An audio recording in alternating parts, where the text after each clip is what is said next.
Do you remember watching traditionally animated movies like The Lion King, Beauty and the Beast, The Great Mouse Detective? What if I told you they aren't traditionally animated? They aren't as classic as you think they are. That they actually mark the shift into the digital animation era. Let's start with a tough question.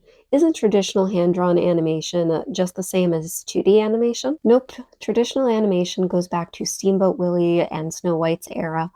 And I could even go back further and mention Gertie the dinosaur, or that is really old, like beginning of I can't even remember the date. But these are example of traditional animation because of the way that they were created. Every animator on this team did Steamboat Willie, Snow White, Gertie the dinosaur, every single one of those drawings was drawn by hand. It's crazy that somebody had enough patience to do this and created films that we all know and love and would eat up and watch every single instance that we have. But that's a very stark difference from how 2D animation works, because today 2D animation refers to any animation that is created using a computer. Think of shows like Phineas and Ferb. These animations are flat. They are all in this 2D space. So that's the biggest difference between traditional hand-drawn animation and 2D animation. Traditional, everything is done by hand. 2D, used with a computer. But how did Disney go from traditionally hand animating stuff to moving into digital 2D to finally 3D? It all comes down to something that studios realized about producing hand-drawn animation, and that is it's expensive.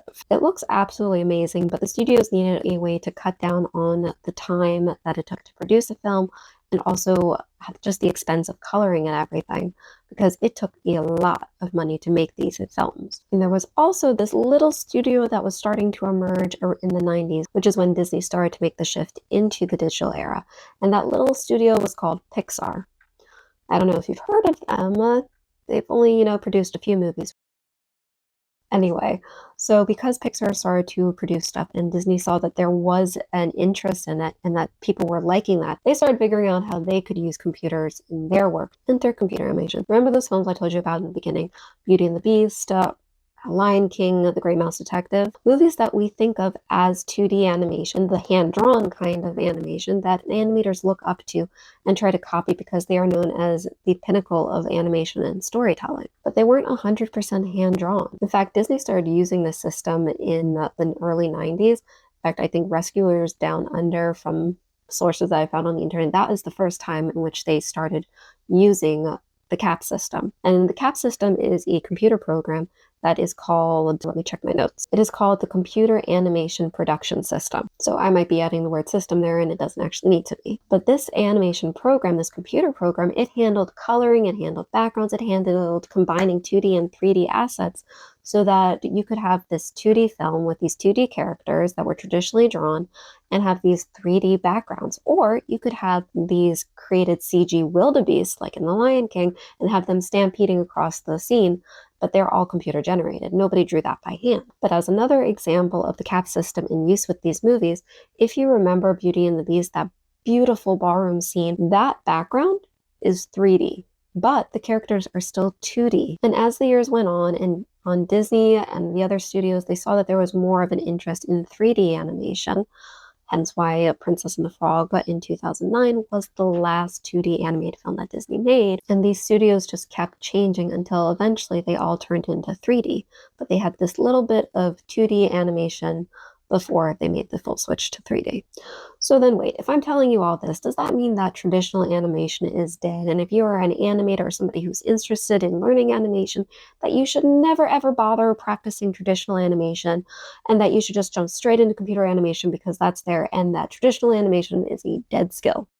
It's not a dead skill. This is just my opinion, but speaking as somebody who is in the industry, I'm a 2D animator, also known as a motion designer, and I practice traditional animation for fun. I truly believe that traditional animation is not a waste of skill. It is a skill that actually helps computer animators because it teaches you something that a computer can't. A computer will fill in everything for you, and I go more into this in a different video, but the entire point is that a computer will fill in everything, but you still need the animator to make the object come alive. And learning traditional animation and doing some of the exercises by hand, it gives you that boost, that knowledge, that skill that you can take into the software and make it. Otherwise, everything just looks bland and horrible. And it's almost like doubling your effort in order to understand it because the computer's trying to fill in all the information for you. If you still think that traditional animation is dead, and I'll say it again, it isn't, but if you don't believe me just because of what I told you about that skills actually matter, there are studios today that still do it. There's none in the US, but Studio Ghibli is still very much using hand-drawn animation in some of their projects, and there's also independent creators that use hand-drawn animation too. So it's not dead, but it has slowly shifted away from mainstream. What do you think? Should big studios bring back hand-drawn animation? Would it give more life to the dull films of today? Drop your thoughts in the comments below. I would love to hear your take. And if watching this makes you want to try traditionally animating something, check out this video next. It breaks down how you can traditionally animate without needing any skills.